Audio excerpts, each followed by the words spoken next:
Elijah Cummings served in the Maryland House of Delegates from 1983 to 1996. In 1996, he was elected to Congress, representing the Baltimore area ever since. And joining us now to talk about Cummings' legacy is political expert Dr. Alvin Thornton. Thank you so much for joining us. Thank you for having me. Well, first off, give us your reaction for the passing of Elijah Cummings. A premature loss for our nation, for the state of Maryland, and for our community generally.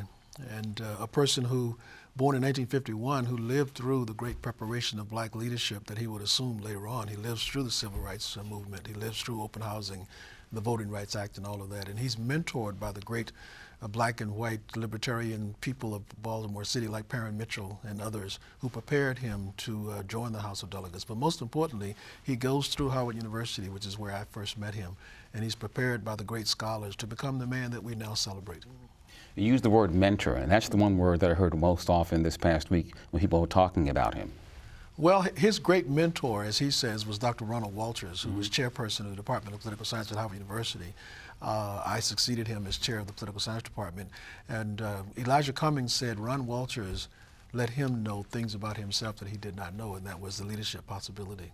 And so he graduates as the student government president there, and he goes on to the University of Maryland Law School. He then goes on to the House of Delegates. But it is that mentoring that the great scholars at Howard, the children of the bunch, gave him that made him the man that he is now. And so you always saw him, even as a very significant and powerful individual, being willing to be associated with students and being willing to mentor those people, those staff people. He got that from the people who mentored him. And you met him at Howard, you said. Did you Yes. know back then, when you looked at him, this guy? I was a graduate student when he was an undergraduate student. I was in my doctoral program there, studying in political science in Douglas Hall, the same hall he was in as a political science student, studying from the same professors that he was studying from. He was studying as an undergraduate student, I was studying as a graduate student.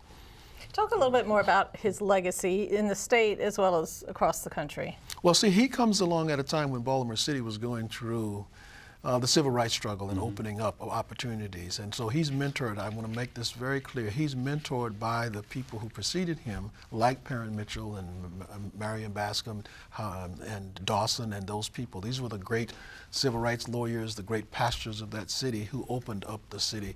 Elijah is observing them when he's in law school. His great mentor, his professor, was Larry Gibson, the very prominent, present, tenured professor at the University of Maryland Law School. He'll be speaking at his service. So he grows up around these people.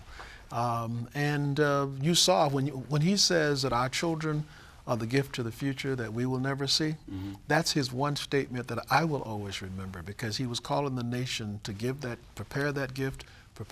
We'll never see it, but we must make sure that those children occupy a future as well prepared and well-resourced individuals. So his death obviously will leave a huge void. He's been around a long time serving. It will leave a void, but what Elijah would want us to know is that though he is gone physically, he is spiritually, ideologically still with us, because his words, what he fought for. Remember, he would always say, come on, man, we're better than this. And what he was saying, we're better than this in terms of the quality of life that we're leading, the kinds of quality of the debate that we're having about the nature of our society. So he's gone physically, he's no longer with us, but his words and his vision, both are still with us, and we simply have to be very emotional about his passing, but then turn ourselves to what he said and ask us to be. One of his legacies will be one of his last acts there as the committee appropriations, talking about the oversight of the Trump administration and the impeachment efforts. Tell us where you think that will all go. Well, you know, Elijah was a lawyer, and he was very protective of our constitutional concept. He was very protective of the constitutional concept that our founders created and we've as a nation have tried to perfect over many years of struggle. And he saw that, and I saw it in his face. Our nation facing the greatest threat that I can remember. I'm 3 years older than him, and I've never seen a threat like this. I think Elijah saw it. So he was calling the American people to be nonpartisan about this, to not be divided about the essence of what we want our nation to be. He saw that as a fundamental threat. What we're seeing happening now, particularly coming from a concept of unitary government that is dominated by a president that's not accountable, Elijah saw that. And I think that if there's one thing that we can take from what we're now experiencing is let's not leave our children with a less complete constitutional system than we had. And he saw that as a possibility.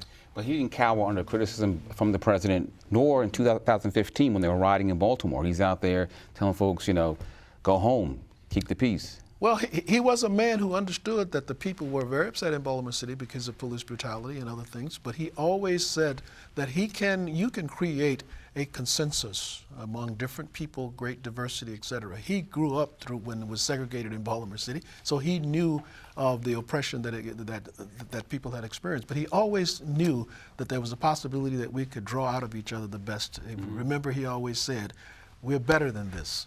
He was even saying to Donald Trump, with his imperfections, that we're better than this. And I think that's why people across races and class loved Elijah Cummings. All right, Dr. Thornton, always a pleasure. Thank you so much. Thank you all for having me.